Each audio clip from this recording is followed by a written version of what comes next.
Сыр өңіріндегі облыстық музей қоры ерекше жәдігермен толықты. Бұл жолы жас зерттеушілер ел аузында қараның балуаны атанған Серәлі Дүйсенұлының саптама етігін тауыпты.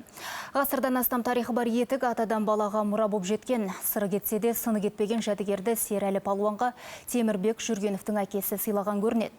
Былғардан тігілген ұзын қонышты астарлы етіктің музейге жетуінде жас зерттеуші Еркенұр Қуанышбектің еңбек зор. Темірбек Жүргенов ауылы атанғандықтан сол кісіге байланысты бір жәдігер іздедік.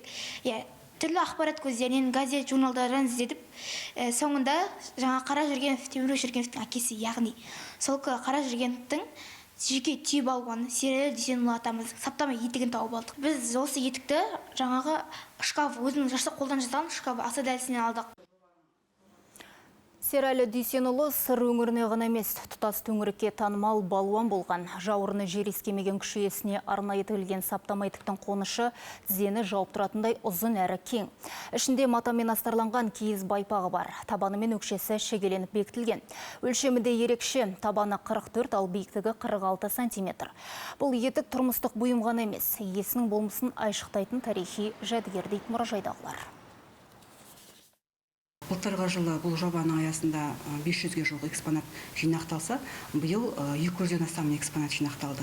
Соның негізінде Серәлі Дүйсенұлының саптама етігі біздің музейдің қорына келді. Өте жақсы бұл етікке деген біздің музей қызметкерлерінің, музейдің ғылыми қызметкерлерінің жалпы қызығушылығы артып, осы саптама етік туралы біз одан әрі зерттеуге жұмыс жасап кеттік қазір таңда.